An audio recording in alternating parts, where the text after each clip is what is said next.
É um tema aí que a gente conversa já faz algum tempo, do melhor aproveitamento das nossas áreas de inverno, né?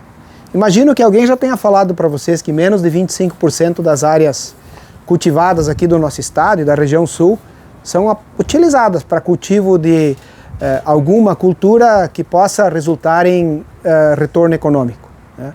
A grande maioria das lavouras encontra-se em pousio aí durante esse período, logo após soja, logo após milho. E é uma lástima, né? Não aproveitarmos esse espaço para gerar riquezas. E nós já temos aí muito conhecido a questão do trigo, da cevada, muito importante a cevada, porque afinal de contas faz cerveja com ela, né? E o trigo também, que é o nosso pão de cada dia, mas me parece que o Brasil, apesar de ter muito espaço ainda para a gente aumentar produtividade e produção de trigo, né, para atender a nossa demanda interna, mas de certa forma tem outras oportunidades que possam, quem sabe, remunerar até mais do que a própria produção de grão de trigo ou de cevada para cerveja ou para panificação e assim por diante. Então a nossa proposta de estudo, que já fazem aí, quem sabe, um pouco mais de 4 anos que a gente tem trabalhado com isso, é exatamente utilizar o potencial dos cereais de inverno, e aí eu falo cereais de inverno. Entendam como a aveia, como a cevada, o triticale, o centeio e principalmente o trigo, que é algo que a gente tem focado bastante nos nossos estudos, como uma alternativa para transformar essa fibra, essa energia, essa proteína desses cereais em proteína de origem animal, né? Aí eu falo no leite, que é uma área que eu me dedico um pouco mais, mas também falo da carne, seja ela carne bovina, seja ela carne suína ou de frango, as cadeias da proteína de origem animal. E ter uma cadeia de transformação, eu acho que eu não preciso nem falar, que nós geramos muito mais riquezas dentro do nosso estado e mais oportunidade, inclusive aí estou vendo alunos, né, muito mais oportunidades futuras para vocês também. Então esse é o nosso objetivo. Gerar tecnologia para que isso possa ser aproveitado de uma forma melhor e gerando mais riquezas. Vamos pegar o leite, mas eu poderia usar o exemplo também do gado de corte ou do suíno. No gado de corte, por exemplo, a carne possui um valor agregado maior desde que ela tenha lá uma determinada espessura de gordura, né? 5 centímetros de gordura entra para a cota Hilton, 20% a mais no preço de uma carcaça, desde que seja aí um boi com menos de 24 meses. 20% a mais no valor de uma carcaça é muito dinheiro, tá? Leite, tá? Leite, como é que a gente aumenta a produtividade do leite? Os meus alunos aí eu poderia perguntar, eles deveriam me responder, mas para não correr o risco de uma decepção, eu vou falar para vocês. O leite, gente, dentro da constituição, da composição do leite, ele tem um açúcar chamado de lactose, tá? Lactose é o açúcar que atrai água para dentro do leite. Toda vez que nós almejamos aumentar volume de leite, nós precisamos aumentar a síntese da lactose. E açúcar é transformado em açúcar. Nós fornecemos um açúcar, um carboidrato para a vaca, ela consome isso, produz maior quantidade de lactose lá na glândula, poder higroscópico, atração de água, esse açúcar atrai água para dentro da glândula, aumenta o volume. Então volume de leite, assim como espessura de gordura de um boi de corte, síntese de músculo num frango ou num bovino de corte ou num suíno, se consegue a partir de energia. Energia presente nos açúcares, nos carboidratos solúveis, açúcares de uma forma geral e também dos açúcares estruturais que compõem a celulose, ou a célula vegetal, né? Celulose e hemicelulose. Mas o que falta muitas vezes na dieta de um animal para que ele consiga responder de forma mais rápida e em maior produtividade são esses açúcares presentes nos grãos. Grãos, cereais. Cereais é que compõem, a fração do grão é composta na sua maior quantidade por amido, por carboidratos. Então é isso que nós precisamos fazer.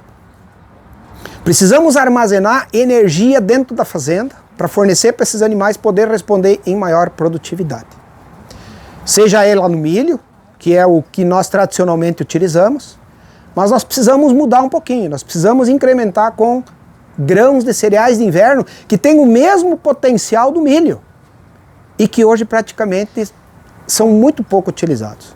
Quando se usa trigo em dieta de vaca de leite ou de suíno, quando ele não presta para a nutrição humana, quando tem muita micotoxina, quando atacou giberela e aí as coisas vão ladeira abaixo, aí dá para vaca de leite, mas essa vaca também não poderia nem comer isso aí. Vaca tem que comer grão nobre, porque micotoxina, claro que em determinadas concentrações, né, em concentrações muito elevadas, pode fazer mal. Considerando aí que o ruminante é muito resistente à ação das micotoxinas. Mas de fato nós temos que fazer e armazenar comida dentro da fazenda. Pela simples equação. O produtor que colhe um cereal, milho, cereal de inverno, na sua fazenda e leva para a cerealista, seca, armazena, tritura, faz outras misturas e traz de volta, ele está perdendo 30% de receita. Porque toda essa logística, esse manejo, resulta num custo adicional de 30%. Concorda, Giovanni? É mais. Isso é mais. A gente está tirando um número médio aí. Dependendo do ano, dependendo das condições, esse valor é maior. E eu vou explicar para vocês o porquê esse custo é 30% a partir de um ponto que é o que mais interfere nesse custo. Se nós pegarmos um grão de milho seco, tritura esse grão de milho, fornece para os animais na forma de ração, esse amido do grão seco, ele está de certa forma agrupado, protegido, somente 60% dele é digerido. Esse é o número. Do milho triturado fornecido por um ruminante, só é aproveitado 60%. O restante é eliminado via fezes. Se eu pegar esse milho, pré-fermentar ele dentro da fazenda, na forma de uma silagem de grão úmido, eu passo de 60% de aproveitamento para 85%. Só aqui eu estou ganhando 25% de energia. E essa é uma das composições que vão dar lá os 30%, 35% de economia dentro da fazenda. Quando um nutricionista bate uma dieta e ela é de grão seco, vai ter um determinado valor lá de agregar junto a essa dieta de milho. Se ele faz com uma silagem de grão úmido, ele precisa diminuir 20%. De 20% a 30% ele tem que diminuir esse volume. Isso é economia. E o resultado em produção é o mesmo, porque ele vai ter um melhor aproveitamento. Então, é simples assim. Precisamos criar alternativas para tornar a produção mais sustentável economicamente. E numa crise como nós estamos vivendo, em questões de preço de produtos, como o leite hoje, como a carne, hoje parece que o boi gordo deu uma subida aí nas commodities, mas o leite ainda continua numa situação muito difícil, e num mercado globalizado como nós estamos, não tem muito como a gente brigar por questões de preço, é oferta e procura. Nós precisamos fazer o tema de casa dentro da fazenda e diminuir custos de produção. E aqui estamos diante de uma alternativa extraordinária. Precisamos aproveitar mais o período outono e inverno, período em que 75% dos nossos campos estão com plantas de cobertura somente. Vamos transformar isso em proteína animal, vamos baratear custo. E aí essa é a proposta. É armazenar alimento em casa na forma de silagem de grão úmido, diminuindo o custo e manter altas produtividades. Como manejar isso na fazenda? Quais são as indicações técnicas? Quais são as cultivares? Quais são as espécies que podem ser utilizadas? Dos cereais de inverno todos. Trigo, triticale, cevada, centeio, aveia, todos podem ser usados na forma de grão úmido. Algumas particularidades. Aveia, se vocês almejarem aí uma silagem de grão úmido de aveia, basta vocês conseguirem uma colheita muito próxima aí a 30%, 35%. Leva no silo, compacta ela, fecha o silo e está tudo certo. A aveia é o único cereal de inverno, aveia branca, que ela não precisa ser mecanicamente processado o grão, para que quando consumida, lá no rumen, as bactérias consigam digerir e fazer todo o processo de digestão e fermentação ruminal. Aveia. Todos os demais grãos, Eles têm uma certa característica em que lá no rumen as bactérias não conseguem acessar a parte digestiva do amido. A proteção externa do grão impede que essas bactérias cheguem lá. Portanto, é importante, é um ponto muito importante, no momento da colheita, nós lesionarmos esse grão. Seja por amassamento, por quebrar ele uma vez ao meio, ou até mesmo particular, triturar. Precisa obrigatoriamente ter um trabalho mecânico nesse grão para que os micro-organismos ruminais consigam fazer esse processo de digestão. E aí nós entramos num ponto, num probleminha. Se eu resolver fazer silagem do pé inteiro, então nós temos essas máquinas autopropelidas, muitas delas importadas, só a Ipacol produz uma marca brasileira que eu conheço ao menos, mas podemos falar das importadas aí, a Claas, a John Deere, a New Holland, máquinas próprias para ensilagem, que possui cracker, que é um sistema em que quando a palha e o grão passa por ali, dois rolos passam muito próximos um ao outro e ela forma um amassamento do grão, que funciona perfeitamente na silagem de milho. Pelo tamanho do grão do milho, pela característica do grão do milho, ela consegue estourar esse milho e favorece a digestão. No trigo, nos demais cereais é um pouco diferente. Pelo tamanho, pela característica do grão, me parece que ele passa pelo cracker meio rolando e tem dificuldade em ser amassado e ser extrusado. Isso pode resultar num problema. Num problema que eu vou dar um exemplo para vocês. Uma fazenda que fez uma silagem de triticale, cultivar Saturno, armazenou com 35% de amido, muito mais amido que qualquer milho plantado nos últimos 2 anos, por questão de estiagem. A gente está tendo aí milhos desse ano e do ano passado com 20%. Quando a gente atinge 20% de amido, nós estamos bem. A grande maioria desses milhos está dando 10%, 12%, 15% de amido. Olha o que eu te falei, ó. Triticale Saturno com 35% de amido. Tivemos experiências até 37%, Giovanni. Uma qualidade em termos de energia muito melhor do que o milho. Mas o que aconteceu? Fomos lá, fizemos a batida da dieta e as vacas não entregaram em leite. Era para essas vacas ter puxado de 35 a 40 litros de leite. Obviamente numa dieta balanceada, mas não puxaram. O que aconteceu? Fomos lá, coletamos fezes, avaliamos essas fezes, a gente faz um teste de peneiragem das fezes, coloca numa peneira bem fininha, molha, né, lava ela, e o que nós encontramos? O grão do triticale. Então a análise bromatológica revelou uma silagem excelente. O animal não respondeu porque não conseguiu aproveitar. Então, diante disso, a gente vem criando formas de manejar a silagem para facilitar o aproveitamento dela e a digestibilidade. O melhor momento em que nós conseguimos colher produtividade, levar o máximo da produtividade produzida por hectare para dentro do silo, por uma questão de equipamentos, não é o melhor momento da colheita. A produtividade melhor seria colher esses grãos na fase GS 87, quando ele está de grão pastoso para grão duro. Mas aí nós temos um grande percentual desses grãos que não são processados pela máquina. E a vaca acaba eliminando ele via fezes. Se nós adiantarmos um pouquinho a colheita, nós vamos reduzir produtividade, mas nós vamos ganhar em digestibilidade. Pode ser que o ano que vem, vocês venham aqui, eu vou falar algo completamente diferente porque surgiu alguma máquina no mercado que consiga processar esse grão. Mas atualmente essa é uma dificuldade que nós temos. Então, a recomendação técnica é adiantar um pouquinho. Vou repetir, nós vamos perder em produtividade, vai colher menos quilo, mas nós vamos ganhar em digestibilidade. O animal vai aproveitar melhor o grão.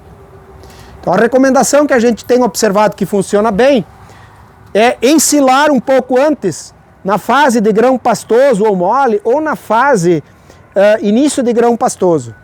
Aqui seria o ponto-chave para a eleição do momento da colheita.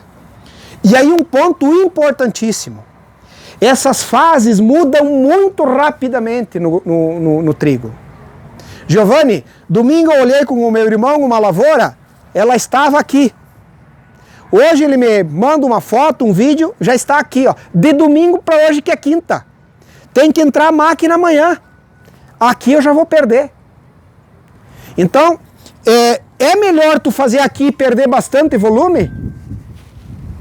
Mas a minha recomendação é evitar esse ponto, que aí a gente perde muito grão por eliminação nas fezes. Então esse é o ponto quando nós resolvemos fazer silagem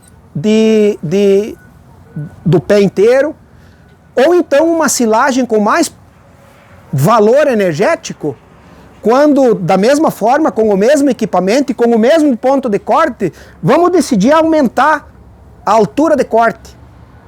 Isso é um trabalho que a gente está tentando fazer. A gente já fez algumas coisas, eu já brinquei lá em casa com isso. Aumentar a plataforma, aumentar a altura de corte. Nesses triticales que vocês estão vendo, eu tenho feito aí nos últimos 3 anos corte mais ou menos na metade da altura da planta. Porque eu quero levar para o silo é qualidade. Não adianta levar volume. Agora, se a fazenda depende de volume, vamos considerar isso também como uma necessidade de fazer volume. Agora, quando eu falo em qualidade, em carboidrato, vamos elevar a altura de corte, e a minha intenção esse ano é cortar pela altura da folha bandeira. Levar basicamente só espiga para dentro do silo e aí concentrar muito amido, muita proteína, e proteína você sabe que tem um custo bastante elevado. Então esse é o ponto. Umidade, 30% a 35%. A máquina vai dar conta de cortar, de triturar, e facilita também a compactação e está tudo certo. O problema dos cereais de inverno é quando a gente fala silagem somente do grão úmido. Um problema que pode ser resolvido. O grão úmido, para ser ensilado, ele precisa ter de 30% a 35% de umidade. Será que a gente consegue colher um trigo com 35% de umidade com essas colhedoras que nós temos aí, seja axial, seja cilindro? Será que debulha? Não debulha. A perda de colheita vai ser muito grande. Vai sair espiga inteira. Então, informações do Giovanni, eu sou veterinário, aprendo muito aí com o pessoal da Embrapa. O Giovanni comenta comigo que a melhor umidade para menos perda de colheita é 18%, né, Giovanni? Mas com 25% dá para colher.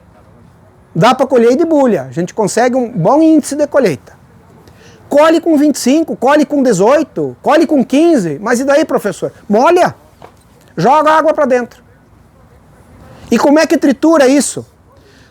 Já tem equipamento no mercado e, inclusive, prestador de serviço, que aqui na nossa região é muito comum. Até me surpreendi, Giovanni. Região mais central, região noroeste, tem pouca disponibilidade desses equipamentos. Aqui na nossa região é muito fácil. 2, 3 telefonemas, tu já arruma uma máquina dessas.